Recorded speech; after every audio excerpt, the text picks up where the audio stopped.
Number one. Are you ready? Are you ready?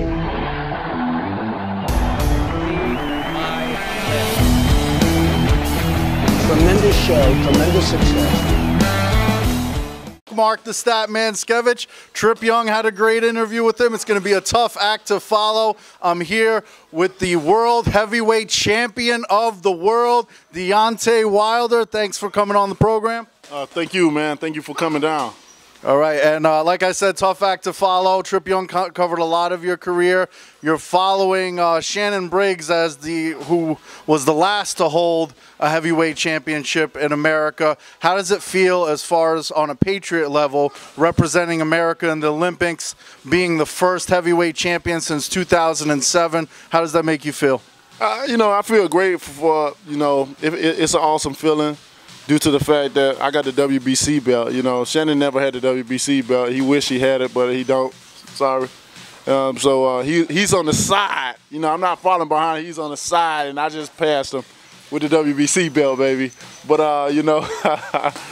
but it feels good to bring the belt back to America and stuff like that. And I'm just looking for more. I want all the belts, man. That's the next step. I don't think it's no division that have a unified champion, that somebody that has all of them. And that's my next goal, is to unify the division and bring it back. I think the last American heavyweight to unify was either Mike Tyson or Evander Holyfield, one of the two. So I want to be that next, to go down in history as the undisputed heavyweight champion of the world, Deontay Wilder. So that's what we're on. Vladimir Klitschko holding pretty much every other belt. His older brother, Vitaly Klitschko, vacated that belt, the WBC, which you hold now.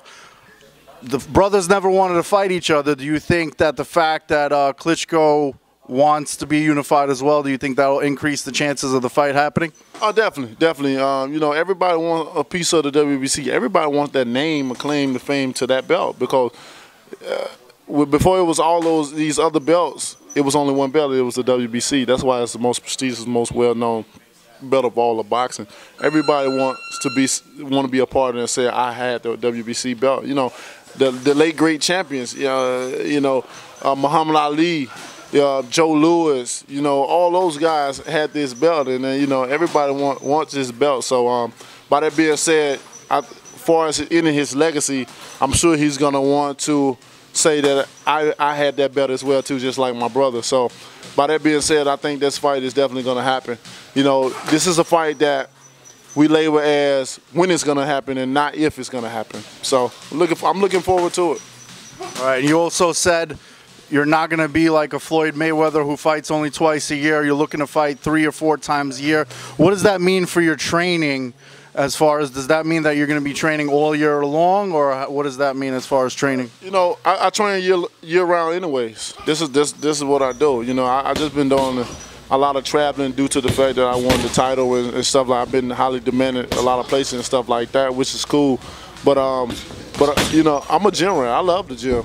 I tell people, this is my job. This is my 9 to 5. So I'm in here every day. A lot of heavyweights don't like to come to the gym to the simple fact that they don't have to make weight, and they can come in, most of them come in only when they have a fight, and they use camp to get in shape.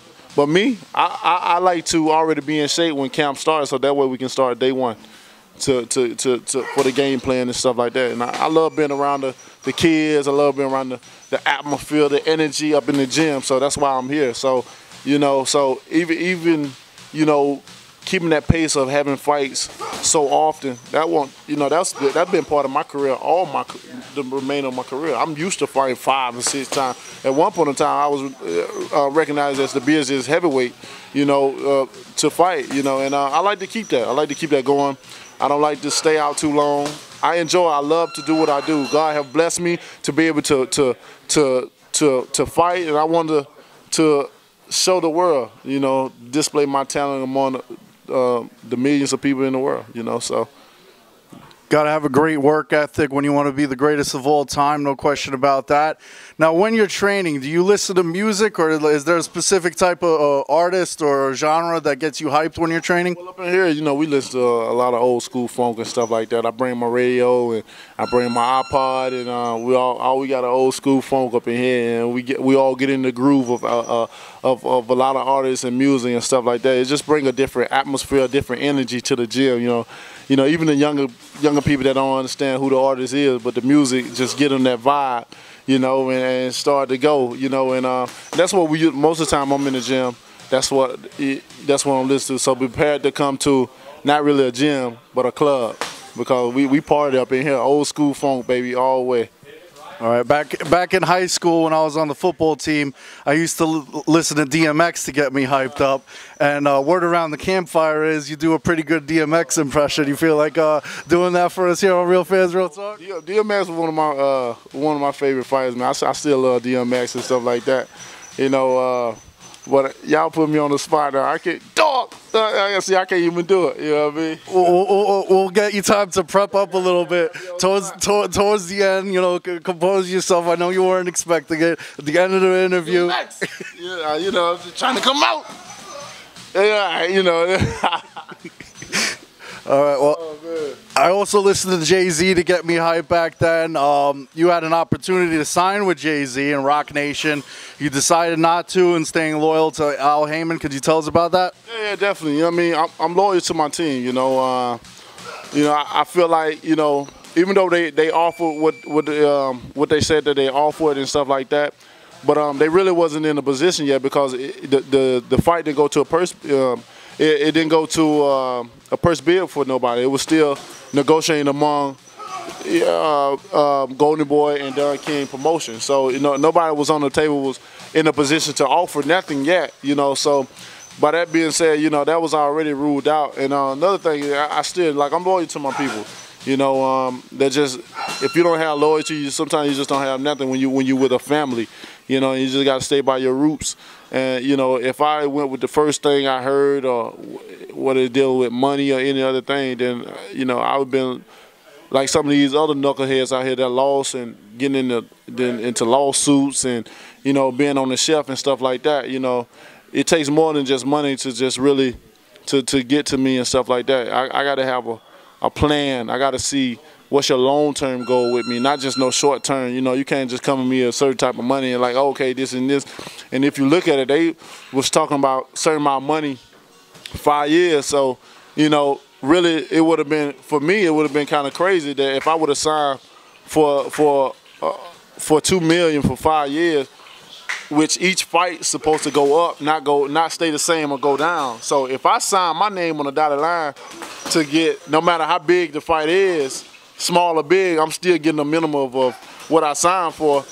Who's it hurting, me or them? It's hurting me in the long run. They still making that money, So when a lot of people see money and they think, there's so much money, you have to think about what is in this contract.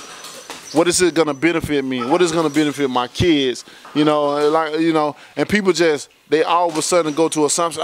This is the most money you made. This is, why you didn't take it? This is, see, that's when people thinking that way. That's when they go wrong. That's when if you sign a contract like that, you're setting yourself up for failure. And and that's another reason. But like I said, I'm with the best team in the world, and